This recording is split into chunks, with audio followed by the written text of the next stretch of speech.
কে পুণ্যভূমি করবেন। এখান থেকে আজান হবে, এখান থেকে তাকবীর হবে, এখান থেকে নারায়ে রিসালাতের ধ্বনি উঠবে, এখান থেকে আল্লাহু আকবার ধ্বনি আকাশে উঠবে, ফটফট করে ইসলামের পতাকা উজ্জ্বল হবে। এটা হুকুমটা আমার আল্লাহর পাঠাইলেন শাহজালাল ইয়ামিনীকে 360 জন আউলিয়া দিয়ে। জোরে বলেন মারহাবা। এ মুসলমান শুনে নাও, উনি আসলেন কোথায়? সুরমা নদী। এই সুরমা নদীর কিনারে এসে বসে রইলেন 360 জন আউলিয়া নিয়ে। কোথায়? নদী না, নদীর মধ্যে পার হওয়ার মতো কোনো ব্যবস্থা নাই, নৌকা নাই, শেকড় নাই। এই মুসলমান শোনো, ভেলা নাই, ও পার থেকে পারে আসবে কেমনে করে? আল্লাহর মাহবুব বান্দা, ও মুসলমান শোনো, সঙ্গে সঙ্গে 2 রাকাত নামাজ পড়লেন। এই নামাজ পড়ে হাত দস্তখাত উঠাইয়া আমার আল্লাহর দরবারে 2টি হাত উঠাইয়া চোখের পানি ছেড়ে কান্দে, আল্লাহ আমাকে তুমি পাঠাইছো ইলহামের মাধ্যমে, নবীদের কাছে আছে ওহী, ওলিদের কাছে আছে ইলহাম।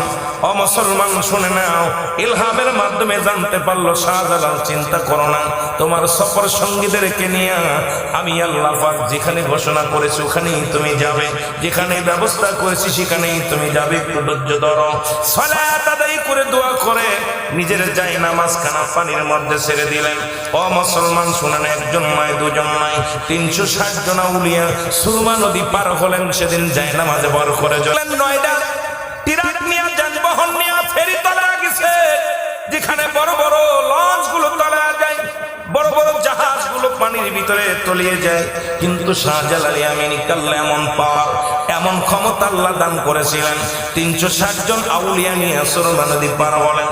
এখানে আসলেন, তাকবীর দিলেন, নারায়ে তাকবীর, আল্লাহু আকবার, নারায়ে রিসালাত ইয়া রাসূলুল্লাহ।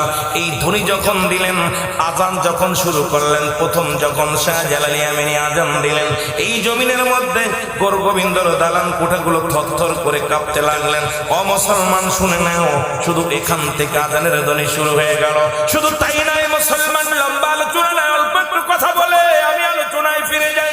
শুধু তাই নয়, যেখানে সিলেটের জমিনে কোনো গরু জবাই করা চলতো না, যেখানে কোনো ঈদের নামাজ ছিল না, এ মুসলমান জুম্মার নামাজ ছিল না, যেখানে কোনো মসজিদে আজান চলতো না, আল্লাহর ওলির আগমনে এই সিলেট ভূমিকে, ও মুসলমান শুধু তাই নয়, ওই শুনেছিলেন কোথায়?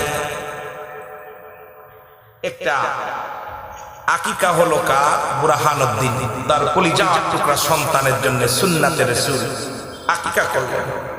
বুরহানুদ্দিন এটাও সহ্য করতে পারে না।